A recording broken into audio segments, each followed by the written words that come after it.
रामू, 500 रुपए मिल जाएंगे क्या? मैं बस उधार मांग रही हूँ। जैसे ही मेरे पास पैसे आएंगे मैं तुझे वापस कर दूंगी। अरे मैम साहब, मेरी क्या औकात होगी जो मैं आपको पैसे दूंगा। और वैसे भी ये आपने तो मुझे पैसे दिए थे तनख्वाह के 10 दिन पहले। अब आपको ऐसी क्या जरूरत पड़ गई जो आप मुझसे पैसे मांग रहे हो?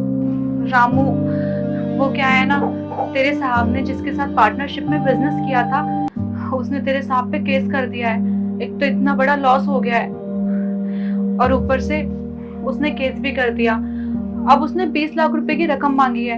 अगर हम केस हारते हैं तो 20 लाख रुपए देने पड़ेंगे और ये समझ नहीं आ रहा कि कहाँ से पैसे देंगे, क्योंकि हमारे पास जो कुछ भी था सब कुछ बिक गया। इवन मेरी ज्वेलरीज तक बिक गई है। कुछ भी समझ नहीं आ रहा रामू। लेकिन तू ये सब छोड़, तो मुझे 500 रुपए दे दे बस। और एक बात और, तू ना अगले महीने से कहीं और काम देख ले, क्योंकि रामू मैं तेरी सैलरी अफोर्ड नहीं कर पाऊंगी। मैंने 1-2 जगह इंटरव्यूज तो दिए हैं, लेकिन क्या पता जॉब मिले ना मिले, और जॉब मिल भी जाएगी तो बस घर का खर्चा ही चल पाएगा। तेरी सैलरी कहाँ से दे पाऊंगी मैं? तू कहीं और काम कर ले रामू। लेकिन रामू, तू कहीं और नौकरी क्यों नहीं करना चाहता? तू हमारी वजह से अपना क्यों नुकसान करा रहा है? तू जा कहीं और नौकरी कर। क्या पता मेरी कब नौकरी लगेगी और कब मुझे सैलरी मिलेगी और कब मैं तेरी सैलरी दे पाऊंगी। और अभी तो तेरे 500 रुपए भी वापस करने हैं। मेरे पास तो इतने पैसे भी नहीं कि मैं घर का खर्चा भी चला सकूं। जैसे तैसे अपना काम निकाल रही हूँ। तू जा कहीं और काम ढूंढ ले। नहीं कर पाऊंगी मैं। क्या पता भगवान कब सब कुछ ठीक करे, लेकिन अगर सब कुछ ठीक कर देगा तो तेरा ये एहसान मैं तब भी नहीं उतार पाऊंगी। रामू तू बहुत अच्छा है सच में।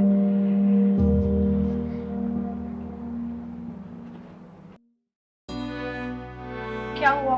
केस का कुछ फाइनल हुआ? अरे नहीं यार, केस का तो कुछ समझ ही नहीं आ रहा। आज भी जज ने अगली तारीख दे दी। अब 15 तारीख का बोला अगले महीने की। मुझे नहीं लगता ये केस हम जीत पाएंगे। आप इतनी टेंशन मत लो, भगवान ने कुछ ना कुछ सोच ही रखा होगा। जीत जाएंगे हम केस। मैं आपके लिए चाय बना कर लाती हूँ। थक गए होगे ना बहुत ज्यादा? चाय कैसे बनाओगे? दूध है घर में? हाँ है दूध। मैंने रामू से 500 रुपए उधार लिए थे। उससे बोला कि बाद में दे दूंगी, और उसने पैसे दे भी दिए।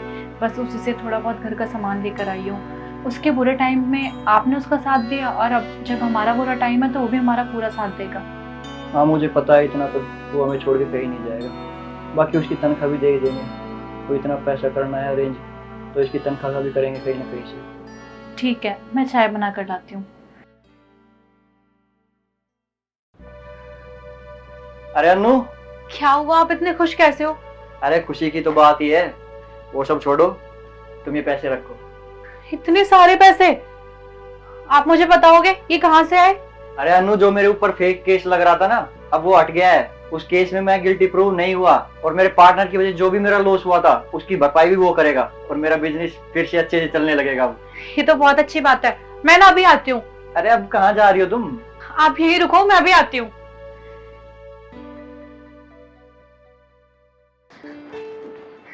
रामू, तू ये काम छोड़।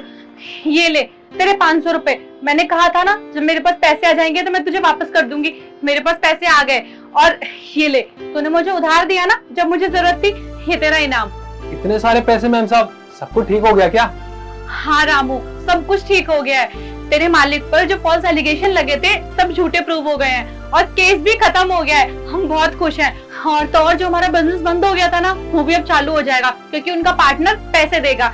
रामू, तूने ना हमारे ऊपर विश्वास किया, जबकि हम अपना विश्वास खो चुके थे। और तो और हमारे अंदर तो आत्मविश्वास भी नहीं बचा था, लेकिन तूने हमारे ऊपर भरोसा किया। और रामू, तूने एक बात सही कही थी, भगवान अच्छे लोगों के साथ हमेशा अच्छा करते हैं। हो सकता है हम भी अच्छे ही लोग हैं, तभी हमारे साथ इतना अच्छा हुआ है। चल तू काम कर, मैं ना दुकान का उधार चुका कर आती हूँ। और एक बात और रामू, तुझे किसी भी चीज की कभी भी जरूरत हो ना तो मुझे बता दियो। तेरी बड़ी बहन जैसी हूँ मैं, हमेशा तेरी मदद करूंगी। ठीक है?